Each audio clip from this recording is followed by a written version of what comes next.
Pernah nggak kalian mimpi tentang sesuatu, tapi terasa nyata banget?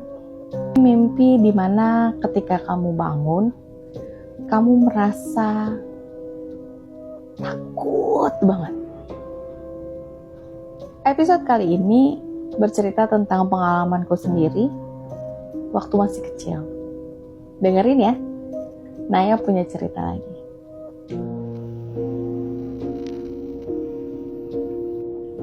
Malam itu tidak ada yang aneh, sama seperti malam biasanya. Hanya mungkin karena musim hujan, jadi suasana terasa lebih dingin dan lebih sunyi. Kamarku terletak di lantai atas, di lantai 2 lebih tepatnya.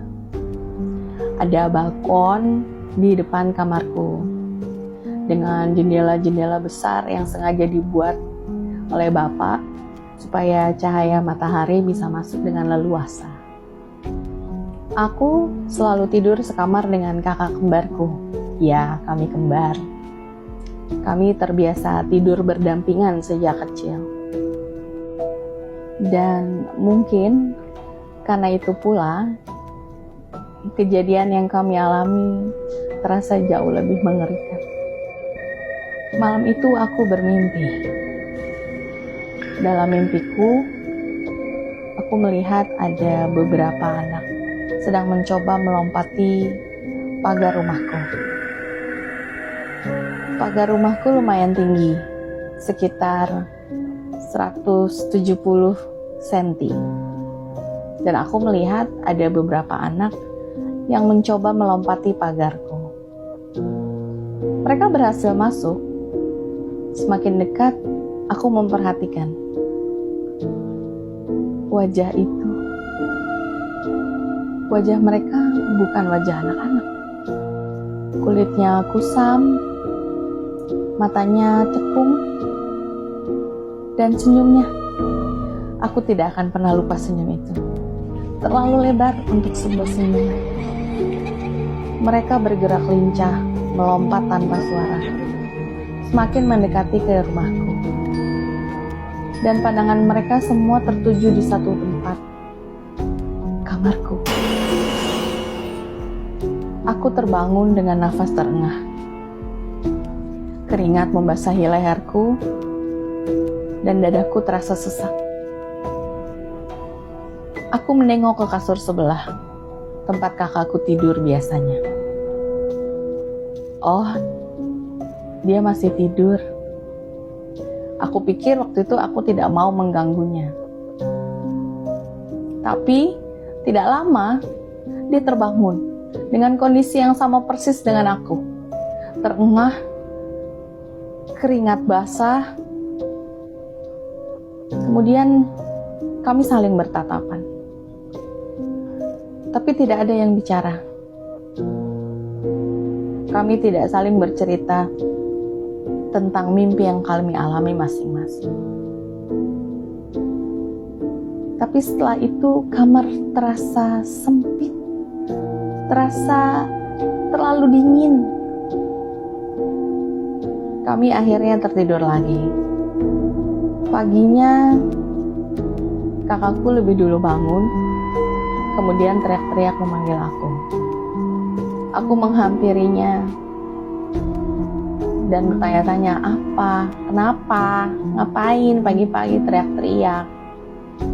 Sambil gemetar dia bilang, lihat. Kami punya peliharaan kura-kura di dalam akuarium kecil. Biasanya aktif, ya pelan berenangnya, tapi hidup. Tapi pagi itu, kura-kura kami hanya bisa diam, mengambang, mati. Aku ingat sekali, di lehernya ada garis yang mengelilingi. Seperti bekas jeratan, seolah sengaja ditarik dengan kuat. Tidak mungkin itu kecelakaan. Dengan masih gemetar dan ketakutan, kakakku bercerita. Semalam dia bermimpi ada anak-anak kecil di depan kamar kami, di teras, berjoget-joget di depan jendela kami, sambil sesekali mengintip ke dalam dengan senyum yang terlalu lebar itu. Aku pun sama bercerita kepadanya. Kami berdua terdiam. Mimpinya berbeda, tapi waktunya sama, makhluknya sama. Dan paginya ada sesuatu yang benar-benar terjadi di luar nalar kami. Sejak hari itu kami sadar, tidak semua mimpi adalah bunga tidur. Kadang mereka masuk ke mimpi kita bukan untuk menyakiti kita. Kadang mereka hanya ingin kita tahu kalau mereka ada dan pernah datang berkunjung. Nah,